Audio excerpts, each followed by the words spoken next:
You have 9 days to convince me you're worth keeping. Day one, I started considering, but I found someone better, and now she is fuming. Guys, I need to share this story because I still can't believe how everything went down. This happened about 6 months ago, and I'm finally in a place where I can write about it without getting angry. Long post ahead, but trust me, it's worth the read. I 32 male work as a regional sales manager for a manufacturing company here in Phoenix. I've been with the company for 8 years, worked my way up from entry level, and now I'm pulling in about $165,000 a year plus quarterly bonuses. Not millionaire money, but definitely comfortable.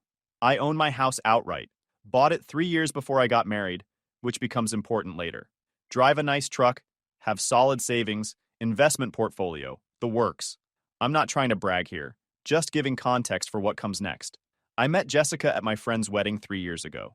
She was the maid of honor, absolutely gorgeous, 26 years old with that Instagram model look that makes guys do stupid things. She worked as a social media coordinator for some small boutique, making maybe $16 an hour posting pictures and captions. Looking back, I should have seen the red flags from day one. On our second date, she ordered the most expensive thing on the menu without even looking at prices. When the check came, she just sat there staring at me expectantly. I paid, obviously, because I was raised to be a gentleman, but she never even offered to split it or pay for coffee afterward. We got married after 18 months of dating. That's when everything changed, and I mean everything. Within 2 months of the wedding, Jessica quit her job, said it was too stressful, and she wanted to focus on being a good wife.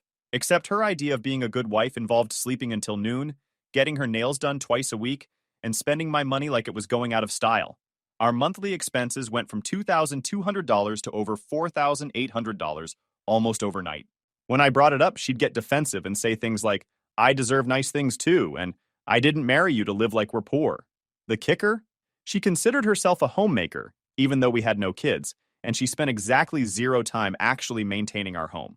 I kept quiet because I thought this was just an adjustment period.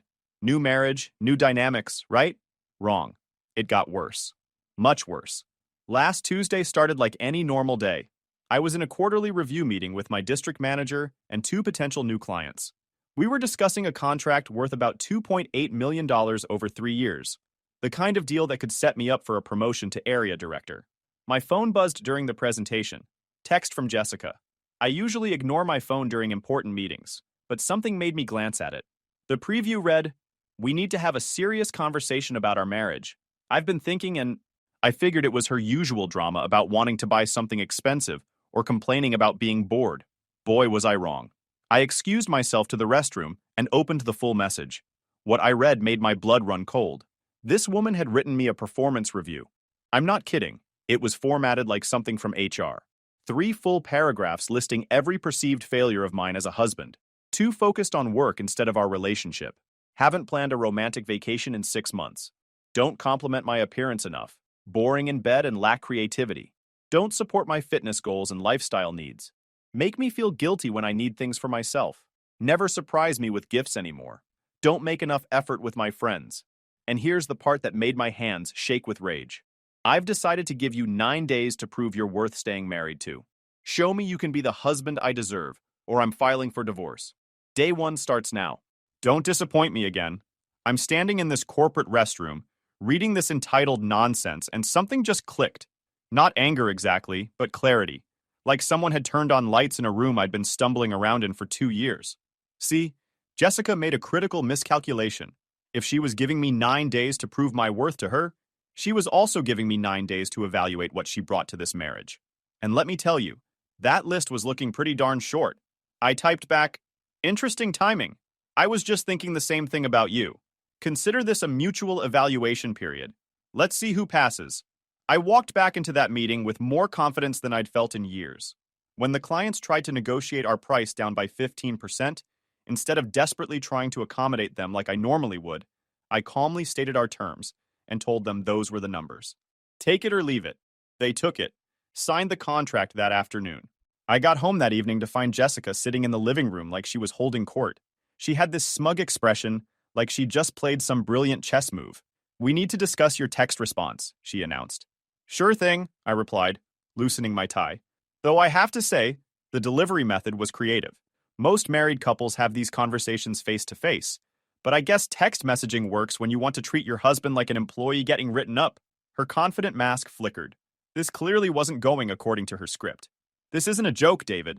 I'm completely serious about this marriage evaluation. So am I, Jessica. In fact, I've already started. Day 1 observations are quite fascinating. What's that supposed to mean? I sat down across from her and looked directly into her eyes.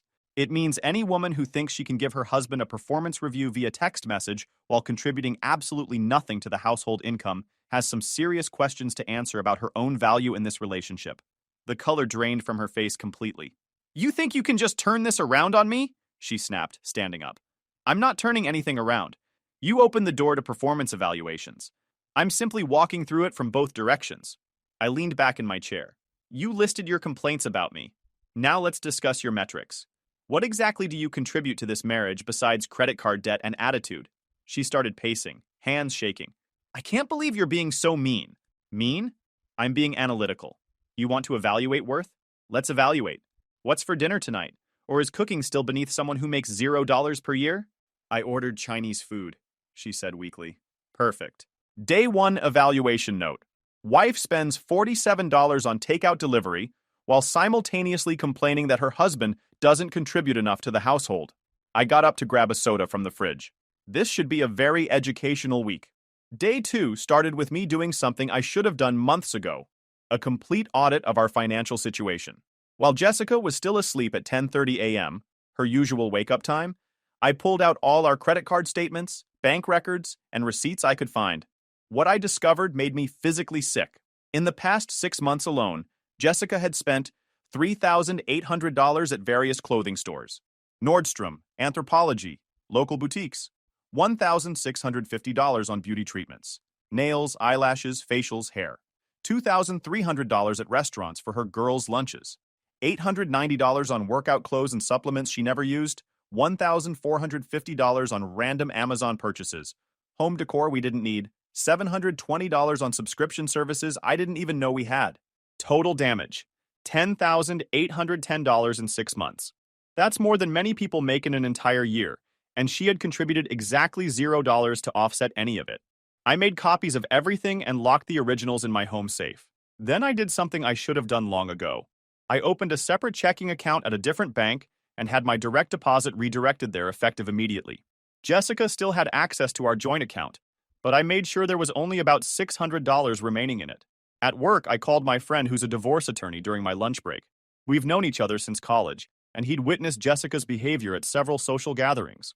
About time you called, he said when I explained the situation. I've been expecting this conversation for over a year. That obvious?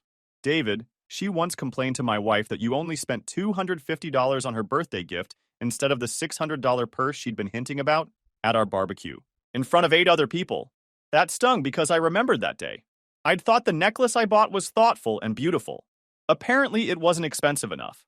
What else have you noticed? I asked. She talks about money constantly. Your money, specifically. Always makes comments about how you could afford to treat her better if you prioritize the relationship. My wife started avoiding her at social events because every conversation turned into Jessica complaining about something you weren't buying her.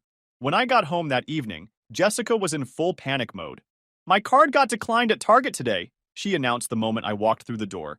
There must be some kind of error with the bank. No error. I reviewed our spending habits. We're implementing a budget starting immediately. A budget? She said the word like I'd suggested we move into a cardboard box. Yes, Jessica. Revolutionary concept. Living within our actual means instead of pretending we're millionaires. But I needed things from Target. I walked to our bedroom and looked in her closet.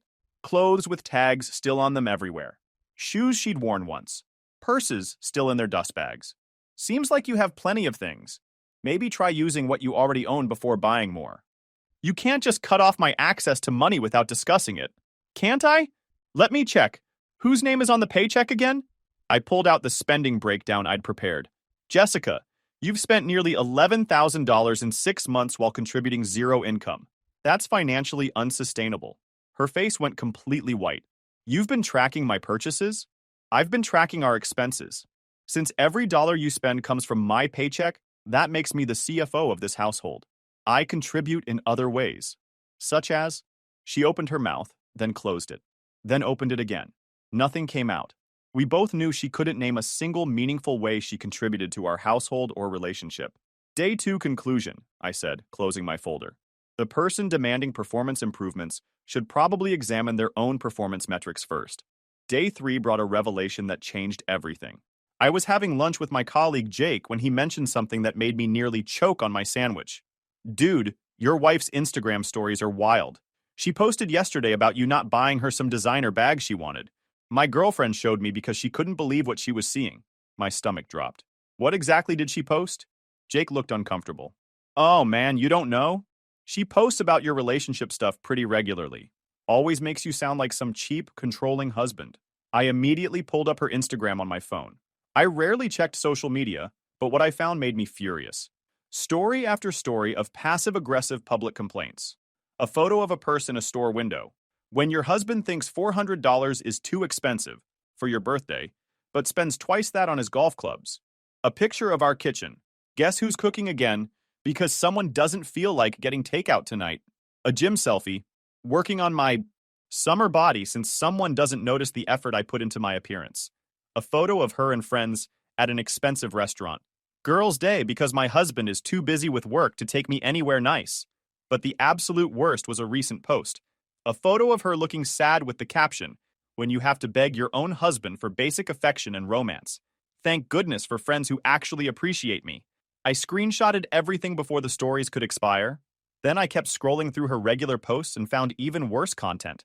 Subtle digs about our finances, our relationship, even our private, intimate life. She'd been publicly humiliating me to her 2,800 followers for months.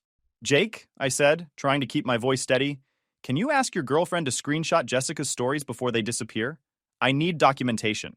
Already done, man. Sarah's been saving them because she couldn't believe anyone would post stuff like that about their husband. That evening, I got home to find Jessica getting ready to go out. Where are you headed? I asked calmly. Dinner with the girls. Emma's celebrating her promotion, so we're going to that new steakhouse downtown. Emma's treating everyone? How generous of her. Why do you ask? Just curious.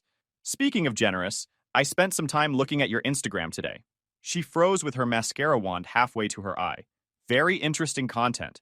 Quite revealing, actually. I don't know what you mean. I pulled out my phone and started reading her posts aloud. Working on my summer body since someone doesn't notice the effort I put into my appearance. That's a fascinating perspective from someone whose gym membership, workout clothes, and supplements are all paid for by her husband's salary. Her hand started visibly shaking. Those posts aren't about you specifically, she said weakly. No? How about this one? Guess who's cooking again because someone doesn't feel like getting takeout? Except I checked our credit card records. We ordered food delivery 6 times that week. You cooked exactly once and it was frozen lasagna. You're taking everything out of context. I kept scrolling. Here's my personal favorite. When you have to beg your own husband for basic affection and romance. Posted the same evening I suggested we stay home and watch a movie together. But you said you'd rather go out with friends instead. She slammed down her makeup. Fine. I vent to my friends sometimes. Everyone does that. Your friends? Jessica, you have nearly 3,000 followers. You've been publicly humiliating me to complete strangers while playing the victim wife at home? I wasn't trying to humiliate you. You posted about our private relationship, our finances, and our personal life to the internet, where my coworkers, clients, and business contacts can see it. The reality of what she'd done started sinking in. Oh God, I didn't think about... You didn't think. Period. Day 3. Revelation. My wife sees our marriage as content for social media sympathy points. I headed toward the door. Enjoy dinner with the girls. I'm sure you'll have plenty of material to post about afterward. As she left, I made a mental note. This documentation was going to be very useful very soon. Day 4, I decided to do something I hadn't done in over a year. I called my old college roommate Mike and asked if he wanted to grab lunch. Holy cow, David. I thought you disappeared off the face of the earth. Every time we've tried to make plans, Jessica said you were too swamped with work to hang out. Yeah, about that situation. I gave him the entire story, start to finish. Mike listened intently, shaking his head. Dude, we've all noticed how different you became after the wedding. Lisa and I have been talking about it for months. Different how? You used to be confident, social, fun to be around. Then suddenly you're asking permission to hang out with friends you've known for 10 years. That hit hard because it was completely true. And Jessica, Mike paused, looking uncomfortable. Look, I don't want to badmouth your wife, but She's not exactly subtle about her feelings toward you. What do you mean? Last time we all hung out together? Remember that cookout at Tom's place? She spent 2 hours complaining to Lisa about how you work too much and don't make enough money for her to live the lifestyle she deserves. Those were her exact words. My jaw clenched. What else? She asked Lisa how much Tom makes in his consulting business, and when Lisa said she didn't know, Jessica said she could never respect a man who didn't prioritize her financial security. Direct quote. Are you serious? Dead serious. And there's more. She told Lisa she was considering keeping her options open because you're predictable and boring now. I felt like someone had punched me in the stomach. Keeping her options open? That's what she said. Look, I probably should have mentioned this sooner, but Lisa thought maybe it was just normal marriage adjustment stress. I bought lunch and pressed Mike for more details. Apparently, Jessica had been testing the waters with our entire friend group for months, fishing for validation of her complaints about me. Most people just changed the subject, but she'd managed to corner a few of the wives with her sob stories. The thing is, Mike continued, none of us understand what she's complaining about. You're a good guy with a solid career who treats her well. What more does she want? Apparently, a lot more than I can provide. When I got home that night, Jessica was on the couch in her pajamas, scrolling through TikTok videos. How was lunch with Mike? She asked without looking up. Very educational. Had a long conversation about relationships and marriage. That's nice. He shared some interesting perspectives on our relationship, things you've apparently discussed with Lisa. Her scrolling slowed down noticeably. Something about keeping your options open because I'm predictable and boring? She set down her phone and looked at me. Mike's a gossip. You can't believe everything he says. Is he lying? Because it sounds exactly like the kind of thing you'd say. In fact, it matches perfectly with your Instagram posts. I was just venting my frustrations. Every wife complains about her husband sometimes. Every wife? Jessica, normal married women don't tell mutual friends they're considering keeping their options open. Normal wives don't shop around for validation about how terrible their husband is. She started the waterworks, the manipulative kind where she could still speak clearly through the tears. You're making it sound worse than it was. I love you. No, you love my paycheck and the lifestyle it provides. There's a significant difference. Day 4. Conclusion. I wasn't married to a partner. I was married to someone who saw me as a financial resource to be optimized. Day 5. I woke up with absolute clarity about my situation. I'd spent 4 days gathering evidence, and the picture was crystal clear. Jessica viewed me as nothing more than a walking ATM with emotions attached. Well, if she wanted to evaluate my worth, it was time to demonstrate exactly what that worth looked like. I started by calling our cell phone provider and removing her line from my family plan. Then I contacted our auto insurance company and removed her from my policy. Her car lease? That was in my name as well. So I called the dealership about early termination options. At work, I had a detailed conversation with HR about updating my emergency contacts, insurance beneficiaries, and direct deposit information. Jessica's name came off everything. The real nuclear option came when I called my attorney friend during lunch. I want to start divorce proceedings, I told him directly. But I want to do this strategically. What do you mean by strategically? She gave me 9 days to prove my worth. I want to use these 9 days to protect my assets and build a solid case. My attorney was quiet for a moment. David, this is a pretty aggressive approach. Are you absolutely certain? She's been publicly humiliating me on social media, spending my money like it's her personal allowance, and apparently telling our friends she's keeping her options open. I'm completely done playing defense. Understood. Here's what we need to do. That evening, I came home to find Jessica in complete panic mode. My phone service got cut off today, she announced before I'd even closed the front door. Really? That's unfortunate. And something's wrong with my car insurance app. It says my policy doesn't exist. Huh. Have you considered getting your own phone plan and insurance policy? You know, like a financially independent adult? She stared at me like I'd suggested she climb Mount Everest. What's happening, David? Why are you acting like this? I sat down calmly on the couch. I'm following your excellent advice. You said I needed to prove my worth, so I'm demonstrating exactly what my worth means to this household. By punishing me? By showing you the reality of what happens when the person who pays for literally everything stops paying for everything. Her face went completely pale. You can't just cut me off from everything. Can I? It's my income, my credit rating, my financial accounts. You made it very clear that you don't think I provide adequate value. So I'm giving you the opportunity to experience life without that value. This isn't fair. I actually laughed out loud. Fair? Jessica, You've spent over $25,000 of my money in the past year while contributing $0 in income. If anyone's being treated unfairly in this relationship, it's definitely me. She started crying, but this time it seemed more genuine than manipulative. I can't afford my phone bill. Then get a job. I can't pay for car insurance. Then get a job. I can't afford anything. Then get a job. The concept seemed completely foreign to her. She stood there looking lost, like I'd suggested she perform brain surgery. Day 5 revelation, I said, opening my laptop to check emails. When you remove a parasite from its host, it finally shows its true nature.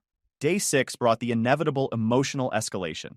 I woke up to Jessica shaking me at 5:45 a.m., crying hysterically. You have to fix this immediately. My card got declined at the grocery store yesterday, in front of everyone in line. I looked at my alarm clock. Jessica, I need to be at work in 3 hours. Whatever crisis you're experiencing can wait until a reasonable hour. Crisis? Crisis? She was practically screaming. You've completely ruined my life. I've revealed your life. There's a substantial difference. She followed me to the bathroom, continuing her meltdown while I got ready for work. My friends are asking uncomfortable questions. Emma wanted to know why I couldn't split the dinner check on Tuesday. And what did you tell her? I said you were being financially controlling. Perfect. So now your friends understand that your entire lifestyle depends on your husband's income. How embarrassing that must be for you. When I came out of the shower, she was sitting on the bathroom floor, sobbing uncontrollably. I don't know what to do, she whimpered. I don't know how to handle any of this. Here's a revolutionary idea. Contribute to your own life instead of depending entirely on someone else. I don't know how to do that. And there it was. The complete truth. She literally had no idea how to function as an independent adult because she'd never been required to do so. Her parents had funded everything through college. Then she'd had part-time jobs and student loans until she found me, the next financial provider in line. That evening, things reached a whole new level. I came home to find Jessica's mother, Patricia, sitting in my living room without invitation. David, Patricia said in that condescending tone I'd grown to despise, we need to discuss how you're treating my daughter. Hello, Patricia. How interesting that you've let yourself into my house. Jessica gave me her key. Jessica doesn't own this house. I do. I looked directly at Jessica. Did you happen to mention that detail to your mother? Patricia looked confused. What do you mean? I mean, this house is in my name exclusively. I purchased it 2 years before we got married. I turned back to Jessica. Just like both vehicles are in my name. And all the credit cards. And every bank account. Jessica's face turned bright red. She hadn't told her mother the complete truth about our financial arrangement. Jessica has been telling me that you're being financially abusive, Patricia continued. Has she now? I sat down across from both of them. Patricia, did Jessica mention that she spent over $25,000 of my money in the past year while contributing exactly $0 in household income? She's a homemaker. I gestured around our messy living room with dishes on the coffee table and laundry piled on chairs. Does this look like the home of an effective homemaker to you? Patricia looked around at the obvious clutter and mess that Jessica never cleaned. Did she also mention that she's been publicly humiliating me on social media for months? Or that she's been telling our mutual friends she's keeping her options open because I don't make enough money to fund her preferred lifestyle? Patricia turned to Jessica with a shocked expression. Is any of this true? Jessica couldn't make eye contact with her mother. Day 6 revelation, I announced calmly. The apple doesn't fall far from the tree. Jessica learned her sense of entitlement somewhere. Patricia stood up abruptly. I think I should leave now. After she left, Jessica turned on me with pure rage in her eyes. How dare you embarrass me in front of my mother? I told her the truth. If that embarrasses you, maybe you should examine your behavior instead of attacking mine. She's going to think I'm a complete failure. You are a failure. As a wife, as an adult, as a contributing member of society. She slapped me across the face. Hard. I looked at her calmly and pulled out my phone to take a photo of my red cheek. Day 6 conclusion. When manipulation fails, parasites resort to physical violence. Thanks for the documentation. Days 7 and 8 were relatively quiet. Jessica had retreated into full victim mode, crying constantly and calling everyone in her contact list to complain about my abuse. But here's the funny thing about burning bridges. Eventually you run out of people willing to listen to your complaints. Day 9 arrived with drama that exceeded even my expectations. I woke up to Jessica shaking me frantically at 5:15 a.m., but this time she looked genuinely terrified instead of just angry. David, I need your help. Please, I'm begging you. I checked my phone for the time. This better be extremely important. I got arrested last night. That definitely woke me up. What? Remember that dinner at the steakhouse with Emma and the girls? When it came time to pay, everyone expected me to cover my portion, but my card got declined. I I may have tried to leave without paying my share. I sat up in bed. You tried to skip out on a restaurant bill? It wasn't like that. I thought I could figure something out later, maybe come back and pay the next day. But they called the police before I could explain. Good grief, Jessica. I spent 6 hours in jail. They only released me because Emma finally agreed to pay my portion of the bill. But now I have a court date next month and I need a lawyer, and I don't know what to do, and you need money, which you don't have because you don't work. She started crying again. Please, David. I know I messed up everything, but I need your help. I can't afford legal representation. I got up and started getting dressed for work. Sounds like a personal problem. You can't just abandon me to deal with this alone. Watch me do exactly that. But I'm your wife. Are you? Because for the past 9 days, you've been evaluating whether I'm worth keeping around. Well, congratulations. You've helped me realize that you're definitely not worth keeping around. I grabbed my keys and wallet, heading for the door. David, wait. Please. I'm sorry about everything. I'll change completely. I'll get a job immediately. I'll delete all my social media, whatever you want. I stopped and turned back to look at her. You know what I want, Jessica? I want to never have to see your entitled, parasitic face again. You can't mean that. I absolutely mean exactly that. You wanted to evaluate whether I was worth keeping? Well, you're about to find out what life looks like without me in it. I left her there, crying in her pajamas in the doorway, and went to work. Around lunchtime, I got a call from an unknown number. David? This is Emma, Jessica's friend. What do you need, Emma? Look, I know you and Jessica are having serious problems, but she's in real trouble here. She can't afford a lawyer for this restaurant situation, and if she gets convicted, it goes on her permanent record. And your point is? Well, she doesn't have anyone else to turn to. Her parents can't afford to help with legal fees, and the rest of us are just retail workers and server staff. We don't have lawyer money. Sounds like Jessica should have considered that before she decided to evaluate my worth as a husband. What does that even mean? I explained the entire situation to Emma. The ultimatum text, the spending audit, the social media humiliation, everything. Emma was silent for a long time after I finished.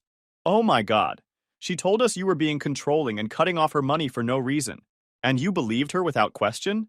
We didn't know there was more to the story. She made it sound like you were just being cruel and vindictive. Emma, let me ask you something. In all the time you've known Jessica, has she ever paid her own way when you go out together? Another long pause. No. She always said her husband would get upset if she spent money on entertainment. Right, because it wasn't her money to spend. It was mine. Jesus, we had no idea about any of this. Now you do. So when Jessica comes crying to you about how mean and terrible I'm being, remember that she created this entire situation herself. I hung up and went back to work, feeling better than I had in months. That evening, I came home to find Jessica's car missing from the driveway. Good. Maybe she'd finally gotten the message. But around 8:30 p.m., she returned with reinforcements. I heard her key in the lock, followed by multiple voices. She walked into the living room with Emma and 2 other friends I barely recognized. David, Emma said, looking uncomfortable, we need to have a conversation. No, we don't. You need to leave my house immediately. Please, said one of the other women. Jessica told us everything about the evaluation thing and the ultimatum. She knows she made mistakes. I looked at Jessica, who was standing behind her friends like a child hiding behind adults. She knows she made mistakes? That's fascinating. What specifically does she think she did wrong? Jessica stepped forward, her voice barely above a whisper. Everything. I messed up everything. Be more specific. I spent your money without thinking about consequences. I complained about you on social media. I was disrespectful and entitled and ungrateful. And I took you completely for granted. I thought you'd always be there no matter how badly I treated you. I nodded slowly. Good. That's a start. Now what? Now I'm asking, no, I'm begging for one more chance. I'll get a job immediately. I'll pay back every single penny I spent. I'll delete all my social media accounts. I'll do whatever it takes. Whatever it takes? Yes. Anything. I looked around at her friends, all watching this pathetic display. Here's what's going to happen, I said calmly. You're going to move out of my house. Tonight. David, please, I'm not finished talking. You're going to get a job, any job, and start paying your own bills like a functioning adult.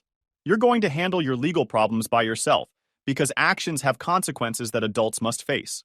But I don't have anywhere to go. That's not my problem anymore. You had 9 full days to prove you were worth keeping around. Instead, you proved the exact opposite. Emma stepped forward. David, she really has learned her lesson. Can't you find it in your heart to forgive her? Emma, let me ask you something. If your boyfriend spent your money without permission, humiliated you publicly on social media, told people he was keeping his options open, and then gave you an ultimatum to prove your worth to him, would you forgive him? She was quiet. That's what I thought. I looked back at Jessica. You wanted to evaluate my worth? Congratulations. You're about to get a real-time demonstration of exactly what I was worth in your life. And you're going to spend the next several years realizing that you threw it all away for what? Pride? Entitlement? Social media validation? Jessica was sobbing uncontrollably now, but I felt absolutely nothing. The man who would have comforted her, who would have sacrificed his own happiness to manage her emotions, was gone. She had killed him with her ultimatum. The locks are being changed tomorrow morning, I said firmly. Get your belongings and get out. As they prepared to leave, Jessica turned back one final time. David, please. I love you more than anything. I'll do absolutely anything to fix this. You had your chance to do anything. 9 full days of chances. You chose to waste every single one of them. I closed the door and locked it, listening to her cry on my front porch for several minutes before I heard car doors slamming and engines starting. And you know what? For the first time in 3 years, I felt like myself again. Final update. 6 months later. The update you've been waiting for. I'm writing this update from my home office, which I've converted into an awesome gaming setup now that I don't have someone complaining about every purchase I make with my own money. Jessica's situation got significantly worse after that night. Without access to my income, she started bouncing checks and missing payments on the few accounts that were actually in her name. Her credit score is completely destroyed. She's working at a department store now. Retail sales, not management. Makes about $11.50 per hour. Lives with 3 roommates in a tiny apartment across town because she can't afford her own place. I know this because Phoenix isn't that big, and word travels fast in our social circles. She tried contacting me multiple times over the first few months. Apologetic text messages, flowers delivered to my office, even showing up at my gym once. I blocked her number and told gym security to ban her from the premises permanently. The divorce was finalized 3 months ago. Since the house, vehicles, and all major assets were in my name exclusively, she received essentially nothing. Turns out that whole "what's yours is mine" philosophy only works when you actually contribute something meaningful to the relationship. My attorney did an excellent job. Jessica's lawyer tried to argue for spousal support, but 3 years of marriage plus evidence of her social media posts bragging about spending my money made that argument completely worthless. I'm dating again now. Met a woman named Kate who's a veterinarian, makes her own money, owns her own car, pays her own bills. What a revolutionary concept.